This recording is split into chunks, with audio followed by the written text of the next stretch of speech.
नमस्कार। हिंदी साहित्य की कक्षा में आप सभी का स्वागत है। आज हम पढ़ेंगे आपकी पूरक पाठ्यपुस्तक कृतिका भाग 1 का पाठ 2 मेरे संग की औरतें, जिसकी लेखिका है मृदुला गर्ग। पाठ शुरू करने से पहले हम लेखिका मृदुला गर्ग के बारे में, उनके जीवन के बारे में कुछ संक्षिप्त परिचय ले लेते हैं। मृदुला गर्ग का जन्म सन 1938 में कोलकाता में हुआ।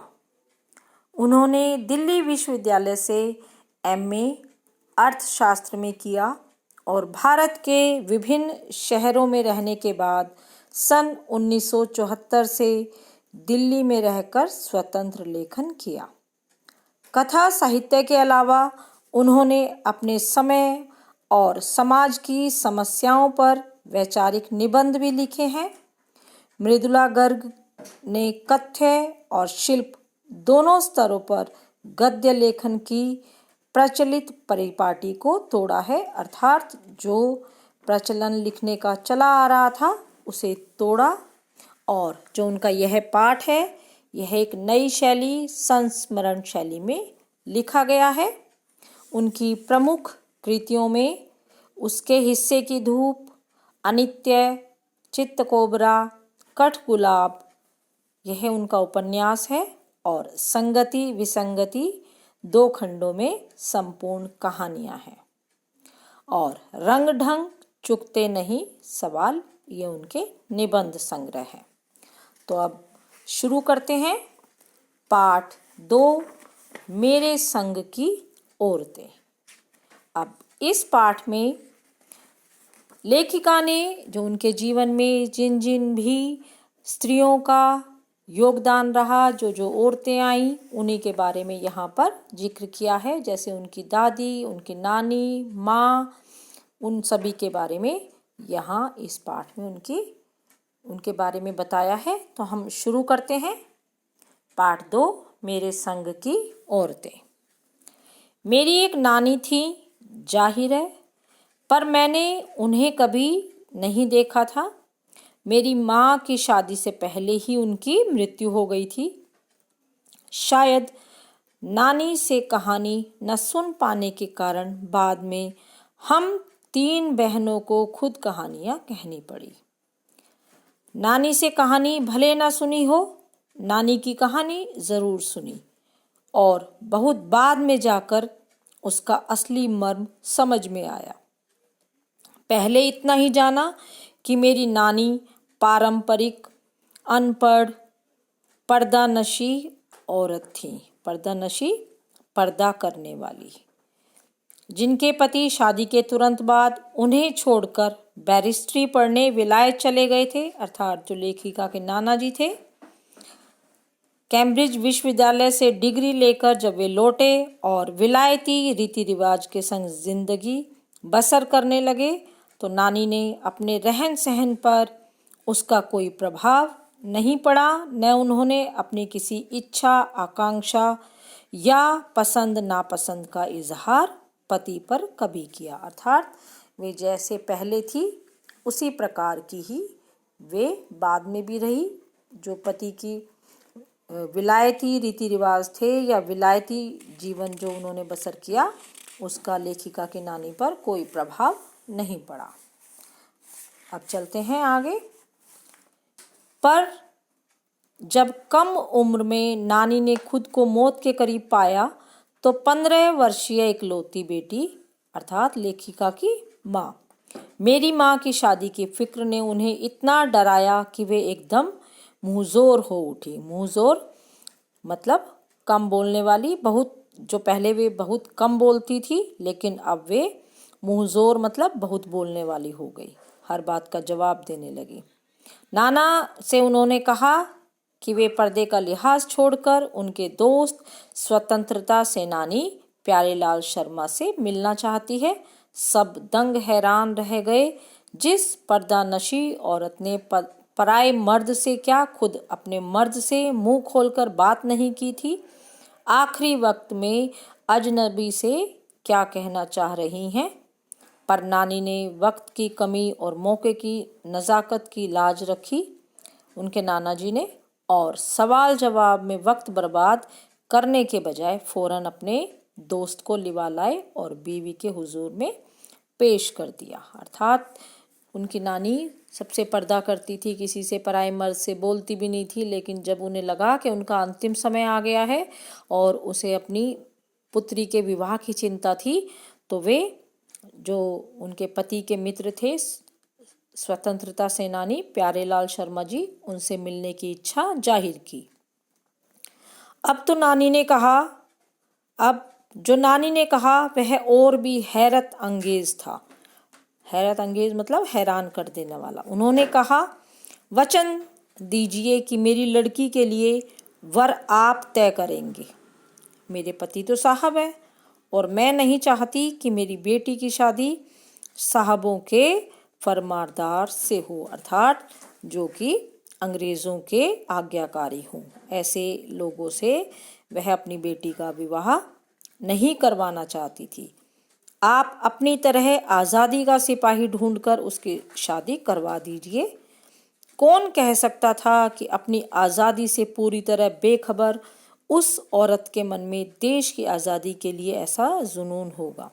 बाद में मेरी समझ में आया कि दरअसल वे निजी जीवन में भी काफ़ी आज़ाद ख्याल रही होंगी। ठीक है, उन्होंने नाना की ज़िंदगी में कोई दखल नहीं दिया, न उसमें साझेदारी की, पर अपनी ज़िंदगी को अपने ढंग से जीती ज़रूर रही।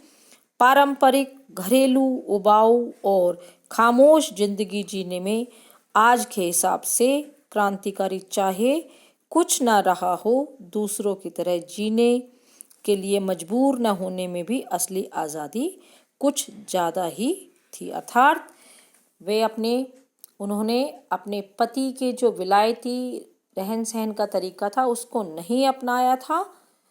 वे अपनी आज़ादी मतलब अपने जीवन को उन्होंने अपने ढंग से ही जिया और अंतिम समय में उन्होंने अपनी पुत्री के लिए एक स्वतंत्रता सेनानी या देश भक्त से ही अपनी पुत्री के विवाह की इच्छा प्रकट की। अब हम आगे बढ़ते हैं कि खैर इस तरह मेरी माँ की शादी ऐसे पढ़े लिखे होनहार लड़के से हुई जिसे आज़ादी के आंदोलन में हिस्सा लेने के अपराध में ICS के इम्तिहान में बैठने से रोक दिया गया। अब ये बात नानी की बात के बाद आगे लेखिका जिक्र करती है अपने माँ का, और जिनकी जेब में पुश्तैनी पैसा धेला एक नहीं था। माँ बेचारी अपनी माँ और गांधी जी के सिद्धांतों के चक्कर में सादा जीवन जीने और ऊंचे ख्याल रखने पर मजबूर हुई। हाल उनका यह था कि खादी की साड़ी उन्हें इतनी भारी लगती थी कि कमर चनका खा जाती। अर्थात जो पिता के घर सब सुख सुविधाएं उपलब्ध थी, अब उन्हें जो खादी की साड़ी पहननी पड़ती थी वह काफ़ी भारी लगती थी।